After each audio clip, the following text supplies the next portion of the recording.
우리가 사도행전 공부를 시작을 했는데, 사도행전은 성령님의 행전이다.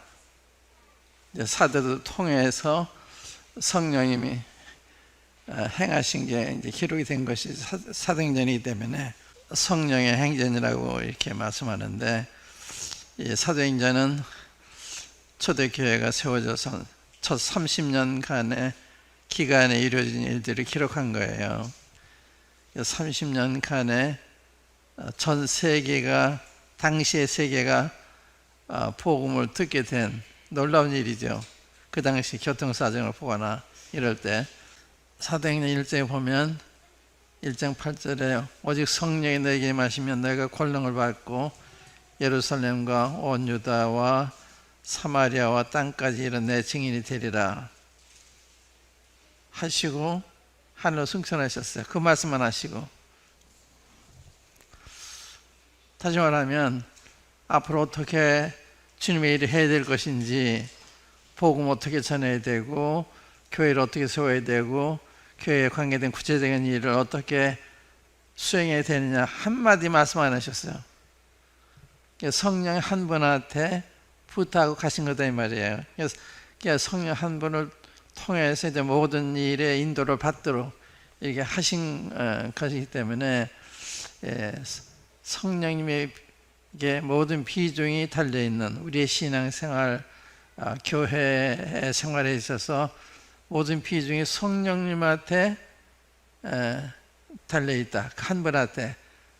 그런데 이제 그래서 이제 그 사도행전 28장까지 이렇게 놀라운 역사가 놀랍게 이루어졌는데,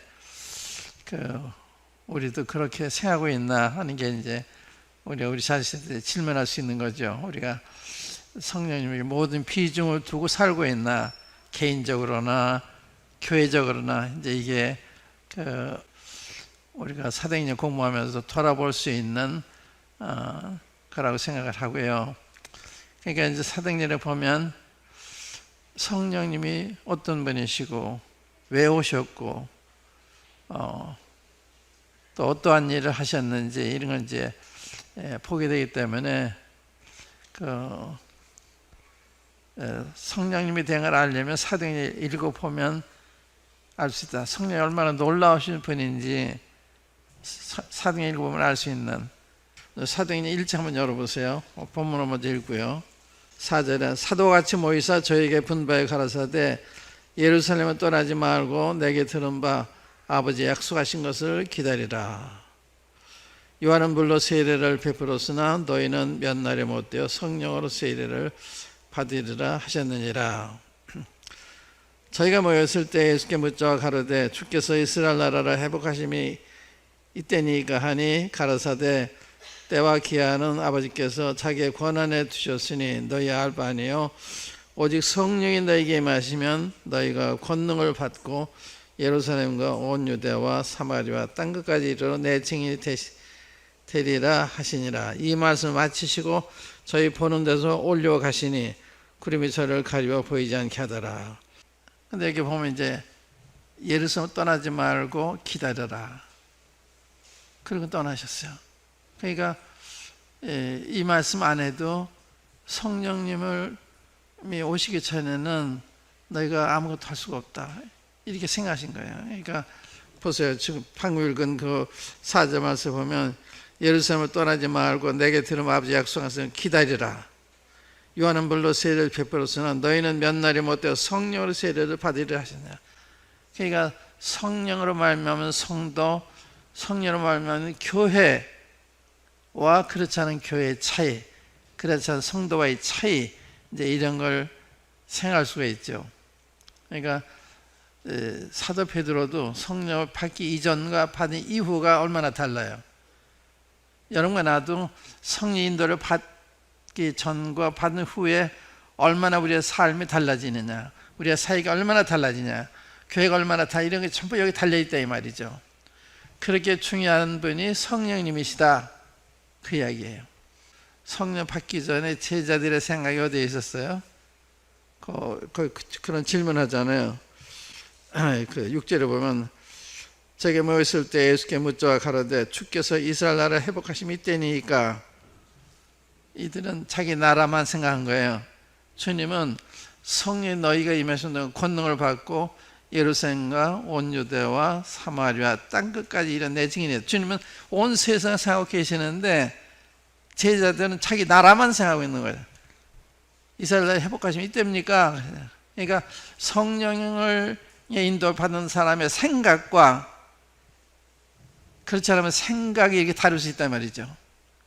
주님은 온 세계를 생각하고 있는데 자기 민족만 생각해요. 그러니까 성령의 인도를 받기 전에는 우리 자신을 못 떠나는 거예요. 내 가정, 내 교회, 우리나라 교회, 나와 관계 있는 거, 우리와 관계 있는 거 못 벗어나는 거예요. 성령님이 우리 역사하실 때 그 밖을 내다볼 수 있고 관심을 가질 수 있고 거기에 헌신할 수가 있고 그런데 그렇다 이런 말씀. 그러니까 상당히 다르죠. 벌써 제자들이 생각이 자기 나라밖에 모르잖아요. 주님은 온 세상 생각하고 계시잖아요. 차이를 아시겠어요? 딴 것까지 지금 생각하고 계신데 제자들은 그 생각 못 하잖아요. 그렇기 때문에 성령님의 오심을 기다리는 게 얼마나 중요하냐, 성령의 인도를 받는 것이 얼마나 중요하냐 하는 것을 의미하는 것이다, 그 이야기입니다. 예루살렘 떠나지 말고 아버지 약속하신 것을 기다려라. 요한은 물러서 너에게 세례를 베풀었지만 너희는 몇 날에마다 성령으로 세례를 받으리라. 오직 성령 너에게 마시면 너희가 권능을 받고 예루살렘과 온 유대와 사마리아 땅까지 내 증인이 되리라. 그 전에는요, 주님이 전에 계실 때는 마태복음 10장 읽어보세요.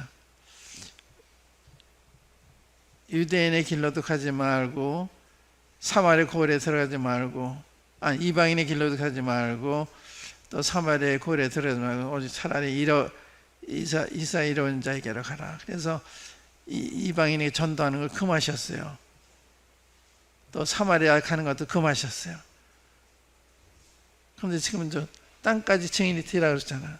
너희는 가서 모든 족속 제자 삼으라고 그러잖아요. 시대가 바뀐 거예요.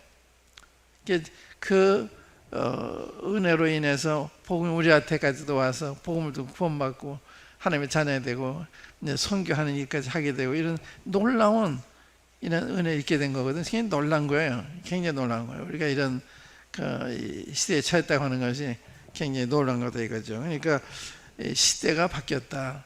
성령 시대다. 이제 주님 역사하는 시대가 아니라 주님이 성령님을 통해서 역사하시는 거예요. 그러니까 내가 떠나가는 것은 유익이다. 내가 떠나가자면 보혜사가 오시지 않는다. 내가 가면 그를 보내리니. 주님이 이제 성령님이 주님이 하시던 일을 계승해서 그 일을 계속 하시는 것이죠. 내가 아버지께 구하겠으니 그가 또 다른 보혜사를 너에게 주사 영원토록 너희와 함께 있게 하시리니. 여기 놀라운 말씀이요. 내가 다른 보혜사 보낸다. 보혜사. 이게 이제 성령님이 가리키는 성령을 보혜사라고 그러는 보혜사. 아까 말씀드린 위로하는 자, 영어 번역에서는요, 위로하는 자, comforter, 또 helper, 돕는 자, 또 counselor, 또 상담자 이렇게 번역해서 이렇게 다 그걸 내포한 일을 하시는 분이죠. 우리를 도우시는 분, 우리를 보호하시고 은혜를 베푸시는 분, 우리 곁에 계셔서 우리를 도와주시는 분, 우리를 상담해 주시는 분, 너무 좋은 분이죠. 컴포터, 우리 위로해 주시면 얼마나 좋아요.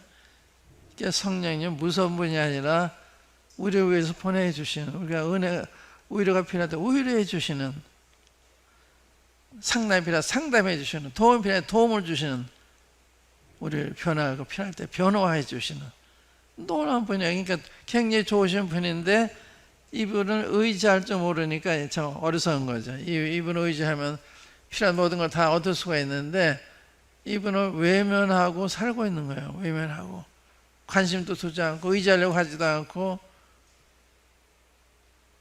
그래서 여러분들 이 사도행전 공부를 통해서 이 성령님에 대한 인식만 다시 하셔도 굉장한 소득이죠. 성령님을 다시 성령님의 중요성을 알아서 성령을 더 의지하는 사람이 된다면 얼마나 삶이 윤택해지겠어요? 얼마나 능력이 있겠어요? 그러니까 성령 의존이 굉장히 중요한 거예요.